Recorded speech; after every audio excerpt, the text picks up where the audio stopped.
வணக்கம் பிள்ளைகள். 2026ஆம் ஆண்டு வலய கல்வியலகளும் வவுனியா தெற்கு வலயத்தால தரம் 10 மாணவர்களுக்கு நடைபெற்ற கணித பாட 2ஆம் தவணை வினாத்தால் பார்த்து கொண்டிருக்கிறோம். அதுல ஏற்கனவே பகுதி 1 முழுமையாக பார்த்து முடிச்சிட்டோம். பகுதி 2 தான் இப்ப நாங்க பார்த்து கொண்டிருக்கிறோம். அதுலேயும் ஏற்கனவே முதல் 10 கேள்விகளும் பார்த்து முடிச்சிட்டோம். சரியா? 10வது கேள்வியில ஒரு நிறுவல் கேள்வி இடம்பெற்றிருந்தது. அதாவது இணைகரம், முக்கோணி, சமாந்தர கோடுகள், ஒருங்கிசைவு இதுகள் சம்பந்தப்பட்டு 10வது கேள்வி அமைஞ்சிருந்தது. அப்ப 11வது கேள்வியில பிள்ளைகள் இதே இப்ப உங்களோட ஃபைனல் எக்ஸாம், அதாவது ஓஎல் ஃபைனல் எக்ஸாம்ல ஒரு கேள்வி சமாந்தரம், முக்கோணம், இணைகரம், ஒருங்கிசைவு தொடர்பாக ஒரு கேள்வி இருந்தால், அடுத்த கேள்வி வட்டத்தின் கோணங்கள், வட்டத்தின் நாண்கள், வட்ட நாட்பக்கள், வட்டத்தின் தொடலிகள், ஒன்று விட்ட துண்ட கோணம், இந்த மாதிரி வட்டங்கள் தொடர்பான தேற்றங்களை வச்சு கொண்டு ஒரு ஒரு நிறுவல் கேள்வியும், இணைகரங்கள் தொடர்பாக ஒரு நிறுவல் கேள்வியும் தான் வளமை. சரியா? அதாவது 11ஆம் ஆண்டு உங்களோட ஃபைனல் எக்ஸாம், ஓஎல் ஃபைனல் எக்ஸாம்ல அப்படித்தான் வரும். அதுவும் ரெண்டும் ஒரே பகுதியில வரும். ஒரே பகுதின்னா என்ன? இப்ப பகுதி பியில தான் அந்த 2 நிறுவல் கேள்வியும் இருக்கும். சரியா? அப்ப உங்களுக்கு தெரியும், ரூல்ஸ் தெரியும் தானே. 6ல 5 கேள்வி தான் செய்யணும். 6ல 5 கேள்வி செய்யணும். அதனால நீங்க 2ல ஒன்றை கட்டாயம் செய்தே ஆகணும். 2ல ஒன்றை கட்டாயம் செய்தே ஆகணும். வேற வழியே இல்லை. ரெண்டையுமே நீங்க சாய்ஸ்ல விட இயலாது. ஏன் சொல்றேன்னா, நிறுவல் கஷ்டம்னு சொல்லி சில பேர் நினைச்சு கொண்டிருக்கிறது. ஆனா இந்த 10வது கேள்வி செய்யக்குள்ள விளங்கி இருக்கும் உங்களுக்கு அவ்வளவு ஈஸியான விஷயம் இப்போ 11வது கேள்வி செஞ்சு இன்னும் ஈஸின்னு சொல்லி உங்களை ப்ரூவ் பண்ண போறேன். சரியா? அப்ப நாங்க 10ஆம் ஆண்டுல 2ஆம் தவணையில இருக்கிறபடியால் இன்னும் நாங்க வட்டத்தின் நாண்கள், வட்டத்தின் கோணங்கள் அந்த பாடங்களோ, அல்லது 11ஆம் ஆண்டுல இருக்கிற வட்ட நாட்பக்கள், தொடலிகள் அந்த பாடங்களோ இன்னும் நாங்க படிக்கல. அப்ப படிச்சதுக்கு பிறகுதான் நிறுவல் கேள்வி 2 பகுதியில வரும்போது, ஒன்று முக்கோணிகள் தொடர்பான, இணைகரம் தொடர்பான நிறுவல் கேள்வியும், இன்னொன்று தனிய வட்டங்கள தேற்றங்கள் தொடர்பாகவும் போடலாம். அப்ப 3ஆம் தவணைக்கு இந்த 11வது கேள்வியில வட்டங்கள் தொடர்பான தேற்றமும், 10வது கேள்வியில முக்கோணி, இணைகரம், ஒருங்கிசைவு, சமாந்தர கோடுகள் தொடர்பான தேற்ற கேள்வியும் எதிர்பார்க்கலாம். சரியா? ஓகே. இப்ப நாங்கள் இந்த 11வது கேள்வி செய்ய போறோம். அப்ப 11வது ஏ பார்ட், பி பார்ட்னு சொல்லி 2 பகுதிகளாக பிரிச்சிருக்கு. ஏ பார்ட்டை பாருங்க. உருவில் உள்ள இணைகரம் ஏபிசி. இணைகரம் என்று சொல்லிட்டான். இணைகரம் என்று அவனே சொல்லிட்டான். சரியா? இணைகரம் என்று சொன்னபடியா இணைகரத்துல பண்புகள் என்னென்ன பண்புகளோ அவ்வளோத்தையும் நாங்கள் பாவிக்கலாம். சரியா? இணைகரத்துல பண்புகள் எல்லாம் படிச்சுட்ட முடியல. என்ன ஒரு இணைகரத்தின் பண்புகள் எல்லாமே நாங்கள் இணைகரங்கள் தியரி வகுப்புல படிச்சுறாங்க. இணைகரத்தின் எதிர்பக்கங்கள் சமன், எதிர்கோணங்கள் சமன், மூளை விட்டம், இணையரத்தின் பரப்பளவை இருசமகூடும், மூளை விட்டங்கள் ஒன்றை ஒன்று இருசமகூடும். இந்த 4 விஷயத்தையுமே நாங்க இப்போ பாவிக்கலாம். அதான் இணைகரம் சொல்லிட்டானே ஏபிசிடி. ஏன்னா அப்ப இந்த 4 விஷயத்தையும் பாவிக்கலாம். 4வதோட இன்னொரு ஸ்பெஷல் ஒன்று இருக்கு. என்ன இணைகரம் சொன்னா என்ன? வரைவிலக்கணம். ஒரு நாட்பக்கள்ட எதிர் சோடி பக்கங்கள் சமாந்தரமாக இருந்தால் அந்த நாட்பக்கல் ஒரு இணைகரம். என எதிர்பக்கங்கள் சமாந்தரமாக இருக்கு. சரியா? அப்ப உருவில் ஒரு இணைகரம் ஏபிசிடியின் பக்கம் ஏடியின் நடுப்புள்ளி எம். சரியா? ஏடிக்கு நடுவுல இந்த எம் என்ற புள்ளி இருக்காம். ஏடிக்கு நடுவுல இந்த எம் என்ற புள்ளி இருக்குன்னு சொன்னா இந்த தொண்டும் இந்த தொண்டும் சமன். என்ன ஏடியின் நடுப்புள்ளி எம் ஆகும். மேலும் நீட்டப்பட்ட கோடு பிஎம், நீட்டப்பட்ட கோடு பிஎம்மும் நீட்டப்பட்ட கோடு சிடியும் கியூவில் சந்திக்கிறதாம். நீட்டப்பட்ட கோடு பிஎம்எம் கோடு சிடியும் கியூவில் சந்திக்கிறதுன்னு ஏன் சொல்றாங்க தெரியுமா? அதான் படத்திலேயே இருக்குதே. சிடி கியூ பிஎம் கியூ என்ற எழுத்துக்கள் எல்லாம் படத்திலேயே தந்திருக்கு. அப்பயும் சம்பந்தமே இல்லாம இந்த வரியை ஒவ்வொருக்காவும் தாராங்க என்று சொல்லி உங்களுக்கு சந்தேகம் இருந்தா இது ஏன் தாராங்கண்டா, இந்த பிஎம் கியூன்றது ஒரு நேர்கோடு என்று சொல்லி டிரெக்டா சொல்லாம இன்டிரெக்டா சொல்ல வராங்க. நீட்டப்பட்ட பிஎம் தானே. அப்ப பிஎம் நீட்ட போறோம். பிஎம் நீட்டினா இது ஒரு முறிஞ்ச கோடு இல்லை. சரி, இவ்வளவு நேர்கோடு. அதனால நேர்கோட்டின் அடுத்துள்ள கோணங்களின் கூட்டுத்தொகையையும் பாவிக்கலாம், உத்தெதிர் கோணங்களையும் பாவிக்கலாம். சரி, அதே மாதிரி நீட்டப்பட்ட சிடி, சிடியை நீட்டினா எங்க வரப்போகுது? அது கியூல சந்திக்குதான். சரி, அப்ப இந்த சிடிக்யூ என்றதும் ஒரு நேர்கோடு. இந்த டி என்ற புள்ளியில அது முறியல்ல. சரி, அது நேர்கோடு தான். அதைத்தான் அவங்க அப்படி சொல்ல வராங்க. அங்கால பாருங்கோ, இவ்வுருவை உமது விடைத்தாளில் பிரதி செய்து கொள்க. சரியாவில்லை? நிறுவல் கேள்வியில இப்படி ஒரு கேள்வி அடிக்கடி வரும். ஏன்னா அந்த படத்தை அப்படியே உங்களோட விடைத்தாள்ல திரும்ப கீறணும். சரி, அதை கீறி போட்டு அந்த நடுப்புள்ளி சமாந்தரங்கள் என்று சொல்லி சின்ன சின்ன தரவுகள் தருவாங்கல்ல, அதை நீங்க அந்த படத்துல சரியான இடத்துல குறிச்சிட்டீங்கன்னு சொன்னா அதுக்கே உங்களுக்கு 1 மார்க்ஸ் வந்துடும். பாருங்க, 10க்கு 1 மார்க்ஸ் படத்தை கீறினாலே வந்துடும். அங்கால ஒரு ஒருங்கிசைவு காட்டினா அதுக்கு ஒரு 4 மார்க்ஸ் வந்துடும். சரியா? 3 மார்க்ஸ் வந்துடும். மொத்தம் 4 மார்க்ஸ். 10க்கு 4 சிம்பிளா எடுத்துடலாம். சரி, அங்கால ஒரு 6க்கு தான் நாங்க இந்த தேட்டங்கள் எல்லாத்தையும் வடிவா படிச்சா 10க்கு 10 இருக்கக்கூடிய ஒரு இலகுவான கேள்விதான் நிறுவல் கேள்வி. சரியா? ஓகே. அப்ப நம்ம முதல்ல பிரதி செய்வோம், பிரதி செய்வோம். சரியா? அப்ப சரியா? ஓகே, பிரதி செய்தாச்சு. இப்ப நாங்க அதை படத்துல இருக்கிற மாதிரி வேர்களை போட்டுக்கொள்வோம். அப்ப ஏ பி அங்கால சி, சி டி, இந்த ரெண்டும் சந்திக்கிற புள்ளி கியூ. அது மாதிரி இந்த புள்ளிய எம் அப்படின்னு சொல்லியிருக்காங்க. ஓகேவா? சரி, இதை விட மேலதிகமா ஏபிசிடி ஒரு இணைகரம் என்று சொல்லியிருக்கு தானே. ஏபிசிடி ஒரு இணைகரம் என்று சொன்னா எல்லா பண்புகளையும் கொண்டு இதுக்குள்ள குறிச்சு அசிங்கப்படுத்தக்கூடாது. என்ன, எதிர்பக்கங்கள் சமன், எதிர்கோணங்கள் சமன், மூலைவிட்டங்கள் ஒன்றே ஒன்று இருசம விட்டம், மூலைவிட்டம் பரப்பளவு இருசம விட்டம், எல்லாத்தையும் குறிக்க தேவையில்லை. இணைகரம் என்று சொன்னா இதை மட்டும் குறிச்சு கொள்ளணும். ஏன்னா இணைகரம் என்று சொன்னா இந்த பக்கமும் இந்த பக்கமும் சமாந்தரம். சரியா? அதே மாதிரி இந்த பக்கமும் இந்த பக்கமும் சமாந்தரம். சரியா? அங்கால எல்லாத்தையும் மைண்ட்ல வச்சுக்கொள்ளுங்க. சரியா? இணைகரம்டா உங்களுக்கு தெரியும், எதிர்பார்க்காங்க சமன். அப்ப ஏபியும் சிடியும் சமன், பிசியும் ஏடியும் சமன், ஏ கோணமும் சி கோணமும் சமன், பி கோணம் முழுசா பி கோணமும் டி கோணமும் சமன். அது எல்லாத்தையும் குறிக்க தேவையில்லை. இந்த இணைகரம்டா இதை மட்டும் குறிச்சிட்டீங்கன்னா. அதுக்கு பிறகு என்ன சொல்லியிருக்காங்க? நடுப்புள்ளி ஏடியின் நடுப்புள்ளி எம்ன்னு சொல்லி ஒரு வரி இருந்திருக்கல்ல. இந்த எம் வந்து நடுப்புள்ளி. அப்ப அதுல இருந்து என்ன சொல்லலாம்? ஏஎம் என்ற இந்த பக்கம், எம் டி என்ற இந்த பக்கமும் ஒன்று கொண்டு சமம். சரியா?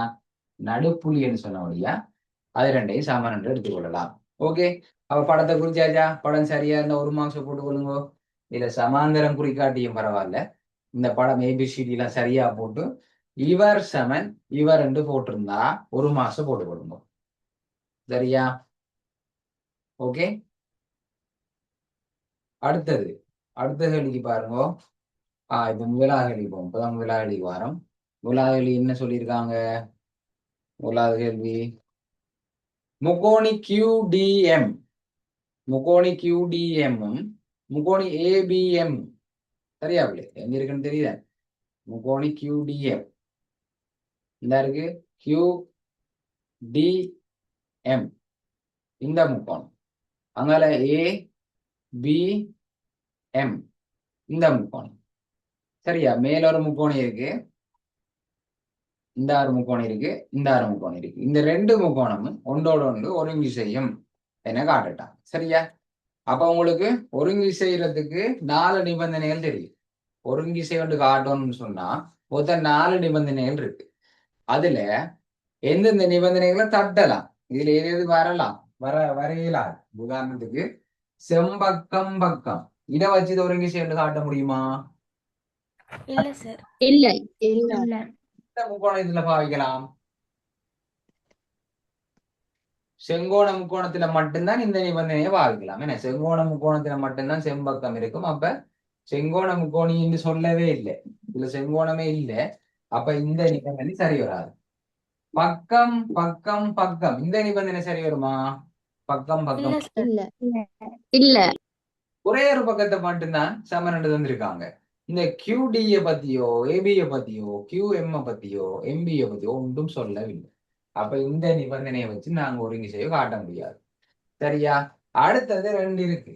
பக்கம் கோணம் பக்கம், கோணம் கோணம் பக்கம், கோணம் கோணம் பக்கம் என்று சொல்லி ரெண்டு இருக்கு. இந்த ரெண்டு நிபந்தனையில எது செட் ஆகும்? பக்கம் கோணம் பக்கம். கோணம் கோணம் பக்கம். கோணம் பக்கம். பக்கம் கோணம் பக்கம் சரி வராதா? பக்கம் கோணம் பக்கம் சரி வராதா? இல்ல இல்ல ஒரு பக்கம் தான் இருக்குது. ஒரு பக்கம் தான் Very good. ஒரு பக்கம் தானே சமன் தந்திருக்கு. அல்லது இப்படி மறைமுகமா தந்திருந்தாலும் கண்டுபிடிக்கலாம். ரெண்டு கோணங்கள் சமன்ண்டா, ஒரு முக்கோணத்துல ரெண்டு கோணங்கள் சமன்ண்டா அதுக்கு எதிரில் இருக்கிற ரெண்டு பக்கங்களும் சமன். அப்படி ஏதாவது ஒரு தரவு தந்திருந்தாலும் வச்சு ஏதாவது முறையில இன்னொரு பக்கத்தை சமன் எடுக்க ஒரு தரவும் இல்லை. சரியா? அப்ப ரெண்டு பக்கங்கள் தொடர்பா தரம் இல்லை. கோணம் கோணம் பக்கம் மட்டும்தான் சரி வரும். அப்ப ரெண்டு கோணங்கள் சமன் காட்டும். ரெண்டு கோணங்கள் சமன் காட்டணும். ஆனா இதுல நாங்க மூன்று கோணத்தையுமே சமன் காட்டுற மாதிரி தான் இந்த படம் அமைஞ்சிருக்குது.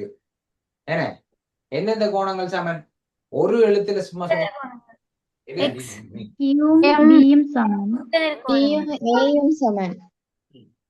எம்மும் எம்மும் சமன். என்ன குத்தெதிர் கோணம்? என்ன எம்மும் எம்மும் சமன். சரி, அப்படி ஒரு எழுத்துல சொல்லக்கூடாது பிள்ளைகள். உங்களுக்கு ஈஸியா சொல்றதுக்கு சான்ஸ் ஆகும். மூன்று எழுத்துல சொல்லணும். ஒரு கோணத்துக்கு பேர் சொல்லக்குள்ள மூன்று எழுத்துல சொல்லணும். அப்ப எல்லாரும் சொல்றீங்க எம் கோணம் சமன் எம் கோணம். ஏன் இந்த ரெண்டு கோணம் சமன் சொல்றீங்க?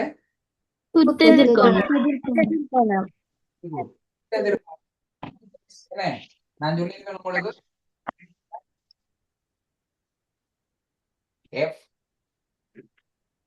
எக்ஸ் பானா என்ன இதெல்லாம் தேடணும். படத்துல ஒருங்கிசை காட்ட சொன்னாலோ அல்லது வேற நிறுவல் கேள்வி இருந்தாலோ இந்த 4 பட்டனையும் இந்த படத்துக்குள்ள தேடும். இது என்னது? செட் வந்தா என்ன ஞாபகம் உங்களுக்கு? செட்ண்டா ஒன்று விட்ட கோணம். ஒத்த கோணம். இது எஃப் ஒத்த கோணங்கள். ஒத்த கோணம். எக்ஸ்ண்டா குத்தெதிர் கோணம். இதுக்கு நேர் கோணம். ரெண்டு சமனா? கூட்டுத்தொகை கூட்டுத்தொகை 180. Very good. சரியா? அப்ப செட் வடிவத்தை பார்த்தா ஒன்று விட்ட கோணங்கள் சமன். சரியா? சமாந்திரமா இருக்கும். இதுதான் சமாந்திரமா இருக்கும். அது மாதிரி எஃப் எழுத்த பாத்தீங்கன்னு சொன்னா ஒத்த கோணங்கள் சமன் என்று காட்டலாம். அது மாதிரி இது சமாந்திரம் இல்லை. ஒன்றை ஒன்று இடைவட்டும் நேர்கோடுகளுக்கு எதிரெதிரில் கோணங்கள் குத்தெதிர் கோணங்கள் சமன். அது மாதிரி இது நேய கோணங்கள். ரெண்டும் ஒன்றை ஒன்று பார்த்துட்டு இருக்கு. நேய கோணங்கள். இது சமன் இல்லை. இதுல கூட்டுத்தொகை 180. அப்ப இதுல உங்களுக்கு எக்ஸ வச்சு ஏன்னா எக்ஸ வச்சு ரெண்டு சமமான கோணங்களை காட்டிட்டீங்க. சரியா? வேற என்ன தெரியுது? வேற என்ன எழுத்து தெரியுது? இதுக்குள்ள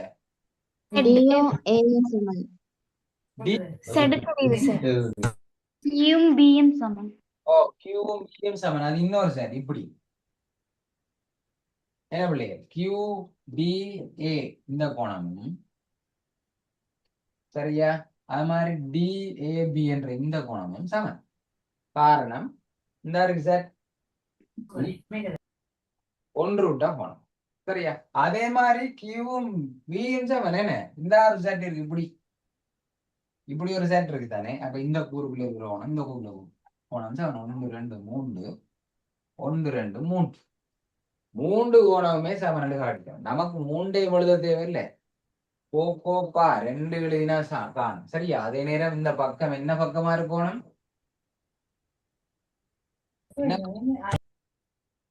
என்ன பக்கமா இருக்கணும்? என்ன சத்தத்தை காணல? கோப்பாவில வர அந்த பக்கம் என்ன பக்கமாக இருக்கணும்?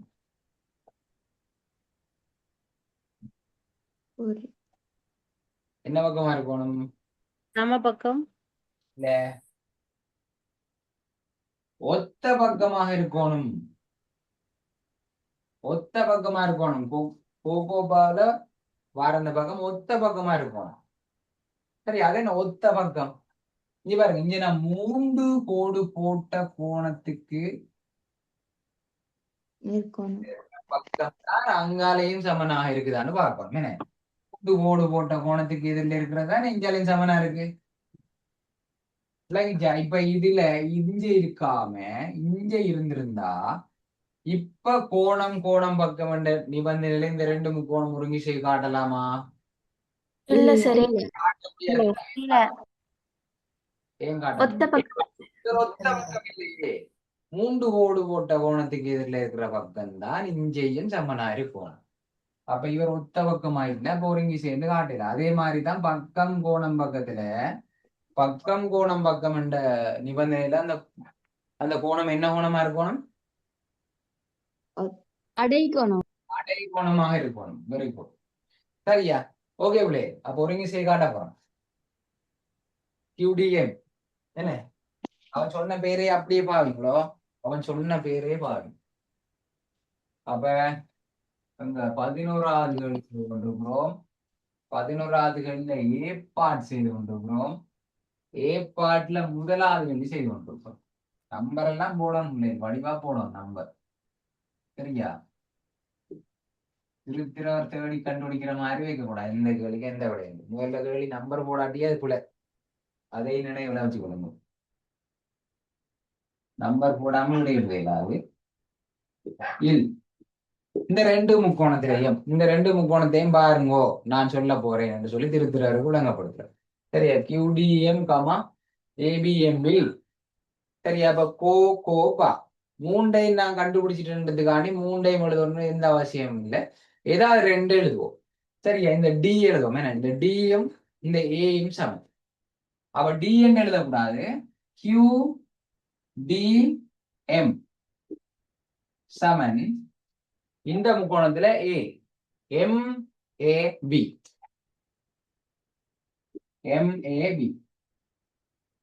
காரணம் என்ன?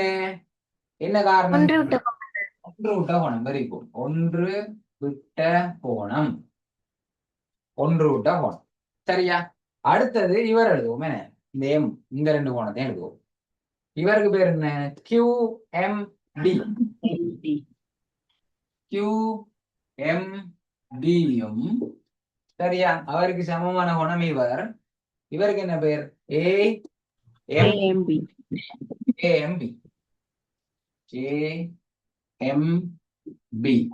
இவருக்கு என்ன காரணம்? குத்தெதிர்கோணம்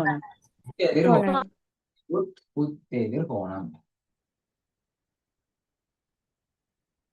சரியா? அப்ப பாருங்க, கோணம் கோணம் இனி பக்கம் எழுதும். சரியா?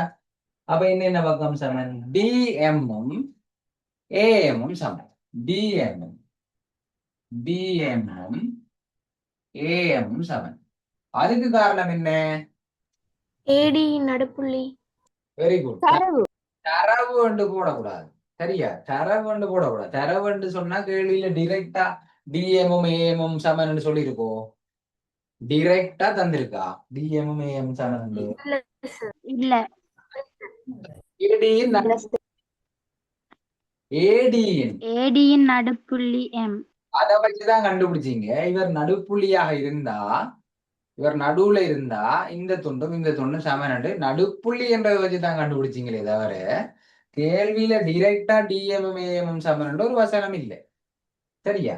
அப்ப ஏடியின் சரியா? ஏடியின் நடுப்புள்ளி எம். இதை வச்சுதான் கண்டுபிடிச்சீங்க இந்த ரெண்டு சமன். எதை வச்சு கண்டுபிடிக்கிறோமோ அதைத்தான் சொல்லுவோம். சரியா? ஓகே. அப்ப பாருங்க, கோணம் பக்கம் எல்லாத்துக்கும் காரணம் எழுதிட்டோம். ஆகவே முக்கோணி QDM ஒருங்கிசைவு 3 கோடு போடும். முக்கோணி ABM என்ன நிபந்தனையில ஒருங்கிசைவு காட்டினாங்க?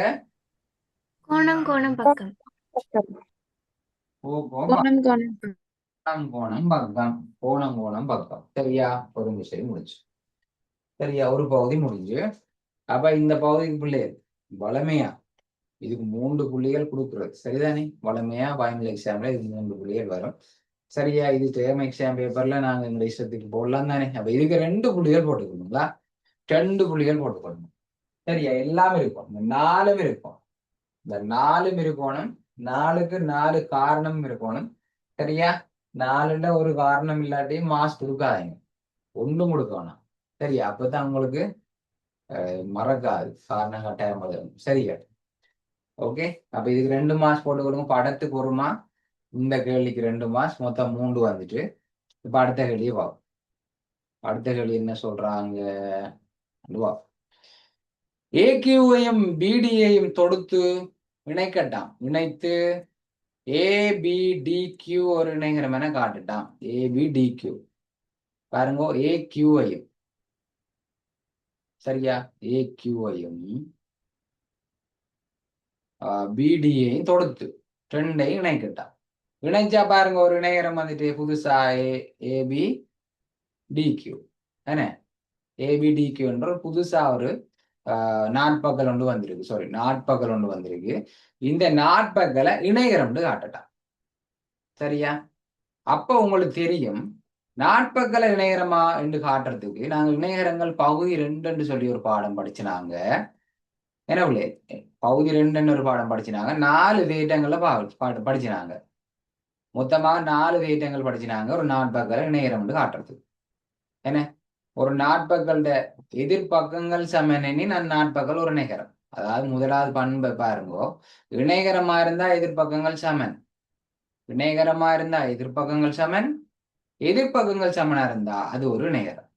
அதே மாதிரி மேல பாருங்க, இணைகரமா இருந்தா எதிர்கோணங்கள் சமன், எதிர்கோணங்கள் சமன் எனின் அந்நாட்பகல் ஒரு இணைகரம்.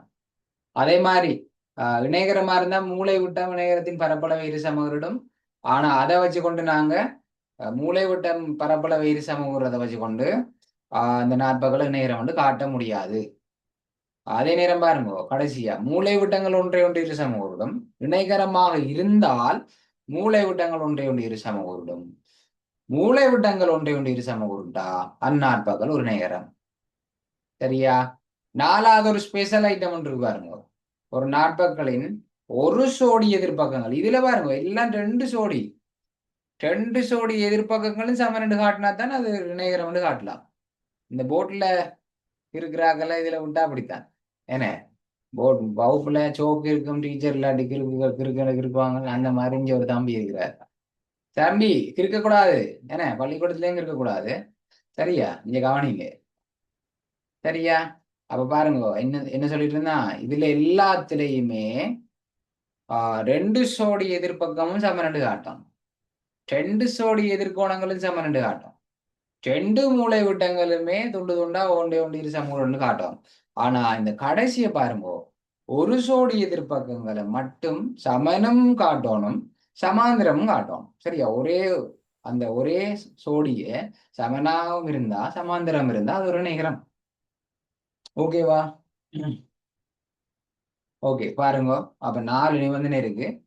அப்ப நாங்கள் இப்ப இந்த 2 இணைப்போம், இணைச்சு போட்டு இந்த 4ல எதை வச்சு இணைகரம் வந்து காட்டலாம்னு யோசிப்போம். முதல்ல இணைப்போம். சரியா? இணைக்க போறோம். அப்ப இது டிஸ்டர்பா இருக்கு எனக்கு, இதை நான் அழிக்கிறேன். எல்லாம் நோட் பண்ணியிருப்பீங்க, இந்த நேரத்துக்குள்ள நோட் பண்ணியிருப்பீங்க. நோட் பண்ணாட்டி ஸ்கிரீன்ஷாட் பண்ணி கொள்ளலாம். போதுமான நேரம் இருந்துதானே? அழிக்கிறேன்.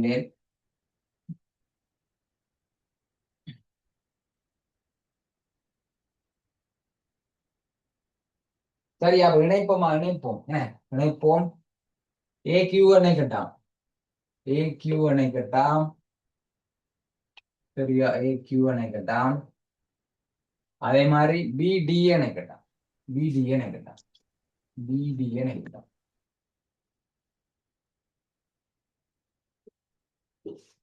சரியா? இணைச்சிட்டோம். பாருங்க, ஒரு நாட்பகல் வந்துட்டு ஏபி டிக்யூ, டிக்யூ டிக்யூ வந்து ஒரு புதிதாக ஒரு நாட்பகல் வந்திருக்கு. இந்த நாட்பகலை இணைகரம் என்று காட்டுறதுக்கு எக்கச்சக்கமான முறைகள் இருக்கு. சரியா? என்ன முறையில காட்டலாம்? இது இந்த நாட்பகல் ஒரு இணைகரம் என்று என்ன முறையில காட்டலாம்? எதிர்பக்கங்கள் சமனும் சமாந்திரம். இரண்டு ஒரு எதிர்பக்கங்கள் சமனும் சமாந்திரம். ஒரு சோடி எதிர்பக்கங்கள். என்ன, ஒரு சோடி எதிர்பக்கங்கள் சமனு சமாந்திரம் என்றதை வச்சு காட்டலாம். சரி, இப்ப சொன்னால் சொல்லுங்க. அப்ப ஏபியும் டிகியும் சமாந்திரம் என்று சொல்லி தந்திருக்கு. ஏன்னா இது ஏபிசிடி ஒரு இணைகரம், அதனால இந்த பக்கமும் இந்த பக்கமும் சமாந்திரம். சரியா? இந்த பக்கம்னு சொன்னா இது ஒரு நேர்கோடு தானே. ஒரு இடத்துல சமாந்திரம் என்று குறிச்சா சரி, அப்புறம் இன்னொரு இடத்துலயும் சமாந்திரம் என்று குறிக்க தேவை இல்லை. சரியா? இங்க போட்டிருந்தாலே போதும், இங்க போடணும்னு அவசியம் இல்லை. இப்போ உங்களுக்கு விளங்குறதுக்கான நான் போட்டு போடுறேன். இப்போ அவ சொல்றா ஒரு சோடி எதிர்ப்பகங்கள் சமண சமாந்திரம் வச்சு இது ஒரு இணைகரம் என்று காட்டலாமா? சரி சொல்லுங்க. இப்ப ஏபியும் டிகியும் சமாந்திரம், அது ஓகே. சமன் எப்படி காட்டுறது? ஏபியும் டிகியும் சமன். ஒருங்கிசை முக்கோணிகளின் ஒத்த உறுப்புகள் சமம். Very good, very very good. சரியா? அப்ப மினக்கட்டு ஒருங்கிசை காட்டியிருக்கோம் இதுல. என்ன? ஒருங்கிசை முக்கோணியின் ஒத்த உறுப்புகள். அப்ப ஒத்த உறுப்பு எப்படி கண்டுபிடிக்கிறது அதையும் சொல்லி தந்துட்டேன். இங்க பாருங்க, ஒரு கோடு போட்டிருக்கேன் இந்த கோணத்துக்கு, இதுக்கு 3 கோடு போட்டிருக்கேன், இதுக்கு 2 கோடு போட்டிருக்கேன். அப்ப ஒரு கோட்டுக்கு எதிரில் இருக்கிற பக்கம் ஏபி, அதே மாதிரி அங்க ஒரு கோடு போட்ட கோணத்துக்கு எதிரில் இருக்கிற பக்கம் என்ன? டிக்யூ. இவர் ஒத்த பக்கங்கள். அப்ப இந்த ஒத்த பக்கங்கள் சமனாக இருக்கும். ஏன் தெரியுமா? ஒருங்கிசையும் முக்கோணியின் ஒத்த உறுப்புகள் சமம் என்ற அடிப்படையில. சரியா? அப்ப அதை எழுதுவோம். அதை முதல்ல எழுதுவோம். இன்னொரு முறையை வேற யாராச்சும் யோசிச்சு வைங்கோ, அதையும் எழுதுவோம். சரியா? முறை ஒன்றுல காட்ட போறேன். என்ன? ஏபி சமாந்தரம், ஏபி சமாந்தரம் டிக்யூ. இதுக்கு என்ன காரணம் போட போறீங்க? ஏபி சமாந்தரம் டிக்யூ எப்படி கண்டுபிடிச்சீங்க? ஒரே நேர்கோட்டில் அமைந்தவை. ஒருங்கிசை முக்கோணிகளின் ஒத்த உறுப்புகள் சமம். இது சமாந்தரம், இது எதை வச்சு போட்டுனாங்க? இவரும் ஏபிசிடி ஒரு இணைகரம். இணைகரம் என்பது நிபந்தனை. ஏபிசிடி ஒரு இணைகரம் என்று கேள்வியில சொன்னபடியாதான் இணைகரத்தின் எதிர்பக்கங்கள் சமாந்தரம். அதனால ஏபிக்கு சிடி சமாந்தரம், சிடிக்யூ ஒரு நேர்கோடு கேள்வியில சொல்லியிருக்கு, நீட்டப்பட்ட கோடு. அப்ப ஏபியும் சிடியும் சமாந்திரம்டா ஏபியும் டிக்யூவும் சமாந்திரமா தான் இருக்கும். அப்ப ஏபியும் சிடியும் சமாந்திரம் எதை வச்சு கண்டுபிடிச்சோம்? ஏபி சிடி ஒரு இணைகரம் என்று சொன்னபடியாத்தான் நாங்க இவரும் ஒரு சமாந்திரம் என்று கண்டுபிடிச்சோம். அப்ப அவரைத்தான் எழுதுவோம் இங்க, ஏபி சிடி ஓர் இணைகரம். இப்ப விளங்கிச்சா? வேற விடைகள் சொன்ன? சரி, ஏபியும் டிக்யூவும் சமாந்தரம் என்றதுக்கு இது காரணம். ஏபியும் டிக்யூவும் சமன்ன்றதுக்கு என்ன காரணம்? ஒருங்கிசை முக்கோணிகளின் ஒத்த உறுப்புகள் சமம். சரியா? அந்த உள்ளாள் தோணுமா? ஒருங்கிசையும் முக்கோணிகளின் ஒத்த உறுப்புகள் சமன். இப்படி நான் எழுதுற மாதிரி டொட் டொட் போட்டு எல்லாம் எழுதக்கூடாது. சரியா? ஃபுல்லா எழுதும். ஒருங்கிசை முக்கோணிகளின் ஒத்த உறுப்புகள் சமம். அப்ப ஏபிக்கு டிக்யூ சமாந்தரம், ஏபிக்கு டிக்யூ சமன். அப்ப ஒரு சோடி எதிர்பக்கங்கள் சமனும் சமாந்தரமாய் இருக்கிறதால ஆகவே ஏபி டிக்யூ ஓர் இணைகரம், ஒரு இணைகரம். காரணம் என்ன போடுவீங்க? காரணம் பிராக்கெட்ல என்ன போடுவீங்க? ஒரு சோடி எதிர்பக்கங்கள் சமனும் சமாந்தரம். கோடி எதிர்பக்கங்கள் சமனும்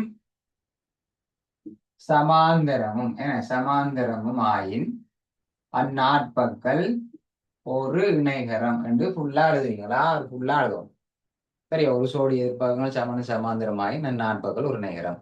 சரியா? காட்டுறோம் பாருங்க. இதெல்லாம் ஆல்ரெடி நாங்க தியரி கிளாஸ்ல படிச்சுட்டேன். சரியா? இதை பாருங்க, கடைசி வரியை பாருங்க, கடைசி தேட்டத்தை பாருங்க. ஒரு நாட்பக்கல் ஒரு சோடி எதிர்பக்கங்கள் சமனும் சமாந்தரமாயின் அந்நாட்பக்கள் ஒரு இணைகரம் ஆகும். இதுதான் காரணம். ஓகேவா? சரி, வேற யாராச்சும், வேற யாராவது வேற ஏதாவது முறையில காட்ட போறீங்களோ?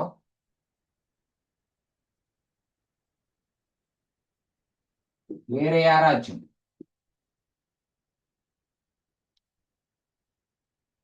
என்ன பிள்ளை காட்டையா? ஒரு நாட்பக்கல் நேரம் காட்டுறதுக்கு எத்தனை நிபந்தனை? 4 நிபந்தனை இருக்கு. மூளை விட்டங்கள் இரு சமக்கூறு சொல்லுங்க மூலைவிட்டங்கள் ஒன்றையொன்று இரு சமக்கூறிடம் அதை வச்சு வெரி குட் வெரி குட். மூளை விட்டங்கள் ஒன்றை ஒன்று இரு சமகுருட்டா அது ஒரு இணைகரம். அதை வச்சு காட்டலாம் என்ன? மூளை விட்டங்கள் எங்க இருக்கு காட்டுறேன். சரியா, மூளை விட்டங்கள் இவே இல்லை. இந்த கியூபி பிக்யூ என்றது ஒரு மூளை விட்டம், அது மாதிரி ஏடி என்றது ஒரு மூளை விட்டம். அப்ப இது எங்களுக்கு தெரியும். ஏஎம்மும் எம்டியும் சமன் எங்களுக்கு தெரியும். சரியா, ஏன் எம்ன்றது நடுப்புள்ளி என்னபடியா ஏஎம்மும் டிஎம் சமன். ஓகே, அது சரி. இப்ப சொன்னால் சொல்லுங்க. அப்ப எம்பியும் எம்கியூவும் சமன் சாரல்லே. ஒருங்கி செய்கிற முக்கோணிகளோட ஒத்துறுப்புகள் சமன், அதனால கியூ எம்மும் எம்பியும் சமனா இருக்கும். சரியா, ஓகேவா, வெரி குட். சரியா, அப்ப ஒத்த உறுப்புகளை கண்டுபிடிக்கணும் முதல்ல. அப்ப உங்களுக்கு தெரியும் 2 லைன் 3 லைன் ஒரு லைன் அடிச்சிருக்கிறேன் எல்லாத்தையும் வித்தியாசப்படுத்தி காட்டுறதுக்கு. அப்ப 2 லைன் அடிச்ச கோணத்துக்கு எதிரில் இருக்கிற இந்த பக்கத்துக்கு ஒத்த உறுப்பு, அதே 2 லைன் அடிச்சு அதுக்கு சமமான அதுக்கு சமனான கோணத்துக்கு எதிரில் இருக்கிற இந்த பக்கம் தான் அதுக்கு ஒத்த உறுப்புகள். அப்ப இந்த 2 முக்கோணம் ஒருங்கி செய்ய காட்டினபடியா இந்த எம்கியும் எம்பியும் ஒத்த உறுப்புகள் சமன். ஒருங்கி செய்யும் முக்கோணம் ஒத்த உறுப்புகள் சமன். அந்த அடிப்படையில சரியா, அந்த அடிப்படையில எங்க ரூபா மற்ற காணல இருக்கு. அந்த அடிப்படையில இவரும் சமன். சரி, இவரும் ஒரு சமன். அவ்வளவுதான். முறை 2 எழுதுறேன் பாருங்க. ஏஎம் சமன் எம்டி. இதுக்கு என்ன காரணம்? ஏஎம்மும் எம்டியும் சமன்றதுக்கு என்ன காரணம்? ஏடியின் நடுப்புள்ளி ஏடியின் நடுப்புள்ளி எம். சரியா, ஏடியின் நடுப்புள்ளி எம். அடுத்தது எம்கியூவும் எம்பியும் சமன். இதுக்கு என்ன காரணம்? ஒருங்கி செய்யும் முக்கோணிகளின் ஒத்த உறுப்புகள் சமன். புல்லாளுதம் இப்படி எழுதி போட்டுவாரு. அது நான் இதான் சரி நான் சொல்றேன், சும்மா ஒரு இடத்துல போட்டுட்டேன். புல்லாளுதம்னா ஒருங்கி செய்யும் முக்கோணியின் ஒத்த உறுப்புகள் சமன். அதனால பாருங்க, இவர் சமன் இவர் சமன் இவர். ஆகவே திரும்ப எழுதுவோம். ஆகவே ஏபி டிக்யூ ஓர் இணைகரம். பிரேக்கெட்ல காரணம் என்ன போடுவீங்க? மூளை விட்டங்கள் ஒன்றையொன்று சமக்கூறிட்டால் ஒரு நாற்பக்களின் மூளை விட்டங்கள் ஒன்றை ஒன்று இருசம அந்நாற்பக்கள் ஒரு இணைகரம். இதுதான் டேட்டா. சரியா, ஓகே. அப்ப 2வது கேள்வி 2 முறையில உங்களுக்கு சொல்லி காட்டிட்டேன். சரியா, அடுத்தது பாருங்க. மூளை விட்டங்கள் செங்கோணம். இது டி பார்ட். இது வேறொரு கேள்வி. அந்த கேள்வி முடிஞ்சுதா? அந்த கேள்வி முடிஞ்சா அப்ப அந்த கேள்விக்கு 2 மார்க்ஸ் போட்டுக்கணும். அந்த கேள்விக்கு 2 மார்க்ஸ். சரியா, இணைகரம் என்று காட்டுறதுக்கு இப்ப 2 முறைகள் படிப்பிச்சிருக்கிறேன். அந்த 2 முறைகளை ஏதாவது முறையில காட்டியிருந்தா அதுக்கு 2 புள்ளிகள் கொடுத்துக்கொள்ளுங்க. மொத்தம் 5 புள்ளிகள் வந்துட்டு. இப்ப பி பாட்டுக்கு 5 புள்ளிகள். எப்படி? முதலாவது மூளை விட்டங்கள் செங்கோணத்தில் இடைவெட்டு நாற்பக்களவை என்னென்ன? தாய் சதுரமும் சதுரமும். Very good. சிறப்பியல்புள்ள இணைகரங்கள்னு சொல்லி ஒரு பாடம் படிச்சினாங்க. என்ன தியரி கிளாஸ்ல சிறப்பியல்புகள் உள்ள இணைகரம்னு சொல்லி ஒரு பாடம் படிச்சினாங்க. அதுல இந்த செவ்வகத்திரையும் சதுரத்திரையும் சாய் சதுரத்திரையும் 3 சிறப்பியல்களும் பார்த்தேன். 3மே இணைகரங்கள் தான். இணைகரமாகவும் இருக்கு. அதே நேரம் அவைகளுக்கு அவைகளுக்கு சொல்லி சில விசேட பண்புகள் இருக்கு. அதால அவைகளுக்கு விசேடமான பெயர்களும் இருக்கு. செவ்வகத்துக்கு இந்த மூளை விட்டங்கள் நீளத்துல சமன். ஆனா இணைகரத்துக்கு நீளத்துல சமன் இல்லை. இணைகரம்ண்டா கட்டாய நீளங்கள சமனா இருக்கும்னு சொல்லலாது. ஆனா செவ்வகமும் ஒரு இணைகரம் தான். ஆனா அவங்களோட மூளை விட்டங்கள் இப்ப உதாரணத்துக்கு இதுல பாருங்க, பிஆர் கியூஎஸ் சொல்லி 2 மூளை விட்டங்கள் இருக்குதானே. செவ்வகத்துக்கு 2 மூளை விட்டங்கள் இருக்கு. இந்த எஸ்கியூவும் இந்த பிஆரும் நீளத்துல சமன். அது ஒரு சிறப்பியல்பு. அது மாதிரி உச்சி கோணம் எல்லாம் செங்கோணம். ஏன்னா உச்சி இந்த பி கோணமா இருக்கட்டும், சரியா, அது மாதிரி இந்த கியூ கோணமா இருக்கட்டும், ஆர் கோணமா இருக்கட்டும், இந்த எஸ்கோணமா இருக்கட்டும் எல்லாம் செங்கோணம். சரியா? இது செவ்வகத்துல இருக்கிற சிறப்பியல்பு. அப்ப மூளை விட்டங்கள் செங்கோணத்துல இடைவெட்டல் இருக்கு. சதுரத்தை பாருங்க. சதுரம் எல்லா பக்கம் நீளத்துல சமம். இது சின்ன பிள்ளைகளும் தெரியும், 5ஆம் ஆண்டு படிச்சது. எல்லா உச்சி கோணங்களும் செங்கோணம். இது செவ்வகத்துக்கும் பொருந்தம். என்ன? எல்லா உச்சி கோணம் செங்கோணம். மூளை விட்டங்கள் நீளத்துல சமம். இதுவும் செவ்வகத்துக்கு பொருத்தம். இந்த ரெண்டுமே செவ்வகத்தோட பொருந்தது. என்ன பிள்ளை? இந்த ரெண்டுமே செவ்வகத்தோடையும் பொருந்தது. சரியா? மூளை விட்டங்கள் செங்கோணத்தில் ஒன்றை ஒன்று இரு சமகூடுது. மூளை விட்டங்கள் இரு சமகூடும் இணைகிறதுக்கு. ஆனா இவர் செங்கோணத்துல வந்து விட்டுது பாருங்க. ஒரு கோணம் செங்கோணம் போட்டாலே காணும். இது 90 பாகைண்டா இதுவும் 90 தான் இருக்குமே. ஏன்? குத்துதிர் கோணம். விட்ட கோணம். இது 90 இதுவும் 90 இருக்குமே. ஏன்? நேர்கோட்டில் அடுத்துள்ள கோணங்களின் கூட்டுத்தொகை 180. ஓகே, நேர்கோட்டில் அடுத்துள்ள கோணங்களின் கூட்டுத்தொகை 180. அப்போ ஒன்று 90 இன்னொன்று 90 கூட்டினா தான் 180. சரி, இப்ப இது 90 இது 90 இருக்கும். அது ஏன்? ஒரு புள்ளியை சுற்றி 360 பாகை. அல்லது நேர்கோட்டில் அடுத்துள்ள கோணம்னு சொல்லலாம். அப்ப செங்கோணத்தில் இடைவெட்டுது. சரியா? அதே மாதிரி இன்னொரு சிறப்பியல்பு பாருங்க. உச்சி கோணங்கள் மூளை விட்டத்தால் இரு சம கூடப்படும். உச்சி கோணம் வந்து 90, அது 45 பிரியுமா? இதான் சதுரத்திர சிறப்பியல்புகள். நல்லா ஞாபகம் கொள்ளுங்க. சரிபுள்ள இடுக கேள்வியில வரும். 25 கேள்வியில சரிபுள்ள இடுக கேள்வியில வாருது.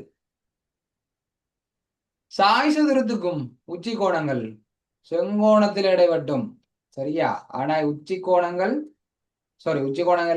மூளை விட்டங்கள் ஒன்றை ஒன்று செங்கோணத்தில் இடைவட்டும். இவர் செங்கோணம், இவர் செங்கோணம், இவர் செங்கோணம், இவர் செங்கோணம். சரியா? மூளை விட்டங்கள் செங்கோணத்தில் இடைவட்டும் சாய் சதுரத்துக்கும். சரியா? இதுதான் சாய் சதுரத்தின் சிறப்பியல்பு. அப்ப கேட்ட கேள்வி என்ன? மூளை விட்டங்கள் செங்கோணத்தில் இடைவட்டும் நாட்பகல் யார் யாரு?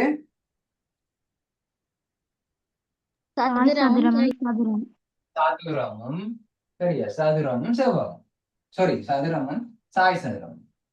சரியா? சதுரமும் சாய் சதுரம் அப்படினால் அதுக்கு ஒரு மார்க்ஸ் போட்டு கொடுப்போம். அதுக்கு ஒரு மார்க்ஸ். 2 மொழினா தான் ஒரு மார்க்ஸ். ஏதாவது ஒன்று எழுதினா ஒன்றும் இல்லை. ஓகேவா? அடுத்தது பாருங்க. இந்த கேள்வியை வச்சுக்கொண்டே அடுத்த கேள்வியை கேட்டிருக்காங்க. சாய் சதுரம் ஒன்றின் மூளை விட்டங்களின் நீளங்கள் முறையே 16 12. அப்ப அந்த சாய் சதுரத்தின் சுற்றளவையும் பரப்பளவையும் காண்டாம். சாய் சதுரத்தின் மூளை விட்டங்கள் செங்கோணத்தில் இடைவட்டம் என்று மேல கேள்வியை கேட்டு போட்டு கீழே அதை வச்சு கொண்டு ஒரு கேள்வி சுற்றளவையும் பரப்பளவையும் காண்டாம். மூளை விட்டங்கள் 1 16 மற்றது 12. சரியா? 1 16 மற்றது 12. அப்ப சாய் சதுரம் இதை அழிச்சு கூறதை விட சார்ந்தது இல்லை. ஞாபகங்களே சதுரத்துக்கும் செவ்வகத்துக்கும் தான் மூளை விட்டங்கள் நீளத்துல சமனா இருக்கு. சரியா? சாய் சதுரத்து பாருங்க, இந்த கேள்வியிலேயே தனித்தனியே தந்திருக்கு. 1 16 மற்றது 12. 1 16 மற்றது 12. சரியா? அவ பாருங்க, சாய் சதுரம் உண்டா திரி கொள்வோம். சரியா?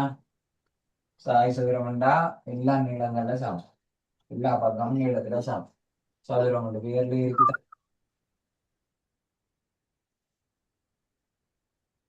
சரியா?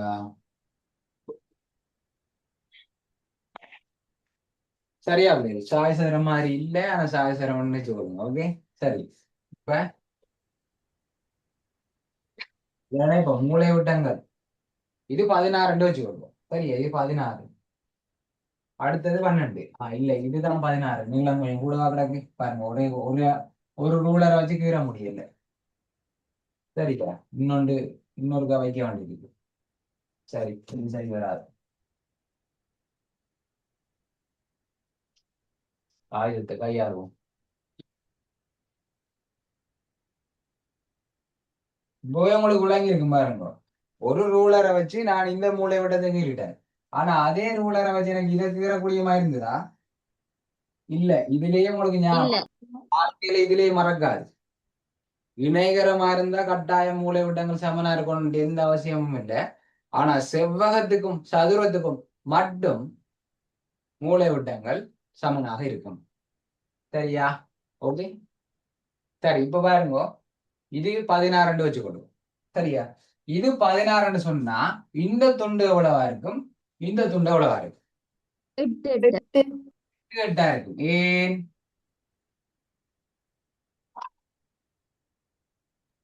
ஏன்னு சொன்னா இணைகரத்தின் மூலை விட்டங்கள் ஒன்றை ஒன்று இரு சமகூறுடும். அப்ப இந்த மூலை விட்டம் பிரிப்பார். அப்ப 16 2 பிரிச்சா 8 8. அப்ப இவ்வளவும் 12. இவ்வளவும் 12 இந்த துண்டை எவ்வளவு, இந்த துண்டை எவ்வளவு? 6 சென்டிமீட்டர். இது 6, இதுவும் 6. சரியா? ஓகே. அப்ப சுற்றளவு காணணும் தான். முதலாவது சுற்றளவு, சுத்தி வர அளவு. இவர் தெரியும், எங்களுக்கு தெரியும் இது சாய் சதுரம் தானே. அப்ப இந்த துண்டும் இந்த துண்டும் இந்த துண்டும் இந்த துண்டும் நீளத்துல சமன். ஏதாவது ஒண்ணு கண்டுட்டாலே கேள்வி முடிச்சு. அப்ப இத காணணும், இந்த பக்கத்தை காணணும். அப்ப இப்பதான் நாங்க ஒரு அறிவை பயன்படுத்தணும். இணைக சாய் சதுரத்தின் மூலை விட்டங்கள் என்னவா இடைவட்டம்? செங்கோணத்தில். செங்கோணத்தில் இடைவட்டும். அவ்வளவுதான் விஷயம். செங்கோணத்தில் இடைவட்டும். அப்ப இது ஒரு செங்கோண முக்கோணி இல்ல? பைதகரஸ் தேற்றத்தை பாவிக்கலாம். என்ன பிள்ளை? செங்கோண முக்கோணத்துல இந்த தெரியாத பக்கம் என்ன பக்கம்? என்ன பக்கம் தெரியாத பக்கம்? செம்பக்கம். சரியா? நம்ம சும்மா ஒரு எக்ஸ்டெண்ட் வச்சுக்கொள்வோமா? இவர் எக்ஸ்டெண்ட் வச்சுக்கொள்வோம். ஓகேவா? அப்ப எக்ஸ் காணும். அப்ப பைதகரஸ் தேற்றம் என்ன சொல்றது? 6 வர்க்கம். பைதகரஸ் பாவிக்க போறோம்னா பைதகரஸ் தேற்றப்படி எழுதுங்க. ஏன்னா அப்பதான் வடிவா இருக்கு. விடையை அழகுபடுத்துறது, விடையை தெளிவா எழுதுறது தான் விடையை அழகுபடுத்துறது. மற்றும்படி கருப்பு பேனை, நீலப்பேனை, பச்சை பேனை போட்டு எழுதுறதெல்லாம் விடைக்கு அழகுபடுத்தாது. விடைய தெளிவா திருத்துறவருக்கு விளங்கப்படுத்துற மாதிரி எழுதுறதுதான் விடைக்கு அழகு. சரி, அப்ப பைதகரஸ் தேற்றப்படி செம்பக்கத்தின் வர்க்கம் என்ன பிள்ளை? செம்பக்கத்தின் வர்க்கம். எப்பவுமே செங்கோண முக்கோணத்துல இருக்கிற 3 பக்கங்கள்ல செம்பக்கம் தான் பெரிய பக்கமாக இருக்கும். அப்ப இவர் 6 இவர் 8 இந்த 6ஐயும் 8ஐயும் விட இவர் பெரிய பக்கமாக இருப்பார். செம்பக்கத்தின் வர்க்கம் என்னத்துக்கு சமனா இருக்கும்டா? ஏனைய எல்லா பக்கங்களும் வர்க்கத்தின் கூட்டுக்கு. Very good. ஏனைய 2 பக்கங்களின் வர்க்கங்களின் கூட்டுத்தொகைக்கு சமனாக இருக்கும். இதை சில பிள்ளைகள் பிள்ளையாக விளையும் கொள்றது. இப்ப உதாரணத்துக்கு இதுல எக்ஸ் தந்துட்டு இதுல 10 தராங்கண்டா. சரியா? உடனே என்ன எழுதுறது? தெரிஞ்ச 2ஐயும் கூட்டி போட்டு தெரியாத சமன் என்று போடுறது. அப்படி நீங்கள் ஆராய்ச்சி இது வரைக்கும் எழுதி கொண்டு இருந்தீங்கன்னா அந்த ஐடியாவை கைவிடுங்க. செம்பக்கம்தான் எப்பவும் தனிய வரும். சரியா? சமனுக்கு இஞ்சால தனிய வரும். மற்ற 2 பேரும் சேர்ந்து வருவீங்க. மறந்துடாது. சரியா? அப்ப சொல்லுங்க, 6 வரைக்கும் எவ்வளவு? 36. 64. கூட்டினா எவ்வளவு? 100. அவ எப்படி வர்க்கத்தை இல்லாம பண்ணலாம்? வர்க்கமூலம் போடுங்க. 2 பக்கமும் வர்க்கமூலம் எடுத்தால் சரியா பிளஸ் அல்லது மைனஸ் போடணும். ஆனா இங்க பிளஸ் அல்லது மைனஸ் போட தேவையில்லை. ஏன்னு சொன்னா நீளங்கள் மறைப்பெருமானத்தை எடுக்காது. ஆகவே இந்த கேள்வியில நாங்க பிளஸ் மட்டும் போட்டுக்கொள்ளலாம். சரியா? 2 பக்கம் வர்க்கமூலம் எடுத்தா பிள்ளைகள் பிளஸ் அல்லது மைனஸ் போடணும். ஆனா இது நீளங்கள் தொடர்பான கேள்வி தானே. அப்ப மைனஸ்ல வராது நீளம். அப்ப பிளஸ் வர்க்கமும் வர்க்கமூலம் பட்டுப்படி எக்ஸ் சமன் வர்க்கமூலம் 100 கூட என்ன வழி 10. முடிஞ்சது. இவர் 10 சென்டிமீட்டர். அப்ப இவர் எவ்வளவு? 10 சென்டிமீட்டர். 10. தாய் சதுரம்டா எல்லா நீளங்களும் சமன். அப்ப சுற்றளவு காணலாம். என்ன அப்படி சுற்றளவு? ஆகவே சுற்றளவு சமன் 10 தர 4 போட்டாலும் சரி, 10 4 தரம் கூட்டினாலும் சரி. என்ன விடைய சுற்றளவு? 40 சென்டிமீட்டர். சரியா? அடுத்த கேள்வி பரப்பளவு. சரி, அடுத்த கேள்வி பரப்பளவுண்டா நீ பாருங்க. பரப்பளவு இதுல ஒரு முக்கோணத்தில பரப்பளவை காணலாம். அல்லது உங்களுக்கு தெரியும் இணைகரத்தின் மூலை விட்டம் அதன் பரப்பளவை இரு சமகூறுடும் என்று சொல்லி ஒரு தேற்றம் இருக்கிறேன். இணைகரத்தில மூலை விட்டம். இணைகரத்தில மூலை விட்டம். அப்போ ஒரு முக்கோணம் இந்த 2ஐயும் சேர்த்து ஒரு முக்கோணத்தை கண்டுட்டு அதை 2ஆல பெருக்கி விட்டா சரிதானே. விளங்கிச்சு நான் என்ன சொல்றேன் இங்க பாருங்க. இணையத்துல மூளை இந்த மூளை விட்டம் இந்த இருக்கு இந்த போகுது. இந்த மூளை விட்டம் இந்த இணையத்தை 2 சமபகுதிகளா பிரிக்கும். அப்ப மேல இருக்கிற இவ்வளவு முக்கோணத்துல பரப்பளவையும் கண்டுட்டு அது 2ஆல பிரிக்க விட்டா சரி. அப்ப முக்கோணத்துல பரப்பளவு சமன்பாடு என்ன? அரை தர ஒரு முக்கோணையும் பரப்பளவு என்ன? ஒரு முக்கோணத்தின பரப்பளவு காணுவோம். அரை தர அடி இவ்வளோத்தையும் அடியா இருக்கும். இவ்வளவு அடி செங்குத்து ஏறப்பாடு செங்குத்து. 8 சென்டிமீட்டர்.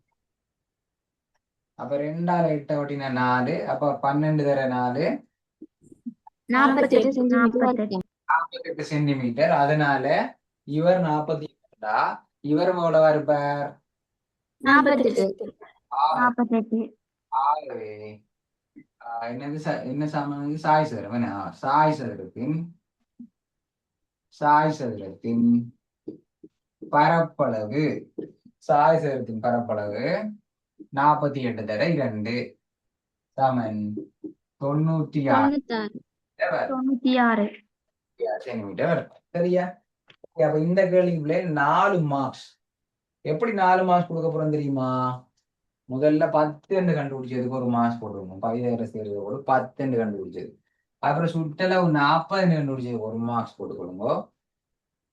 பிறகு பரப்பளவு என்ன? பரப்பளவு ஒன்றை கண்டுட்டு 4ஆல பெருக்கினாலும் சரி, ஒன்றை கண்டுட்டு 4ஆல பெருக்கினாலும் சரி, அல்லது 2 கண்டுட்டு 2ஆல பெருக்கினாலும் சரி, அப்படி எடுத்ததுக்கு 2 மார்க்ஸ் போட்டுக்கொடுங்க. இது கொண்டு சரியா? அடுத்து சாய் சதுரம் சதுரம்னு சொல்லி ஒரு விடையில நீங்களா வீப்பாடுல முதலாவது அதுக்கு ஒரு மார்க், மொத்தம் 5. 10க்கு 10 வந்துச்சா? சந்தேகங்கள் தான் கேட்கலாம். சந்தேகம் தான் கேட்கலாம். டவுட்ஸ்? ஏதாவது சந்தேகம் இருக்கா? இல்ல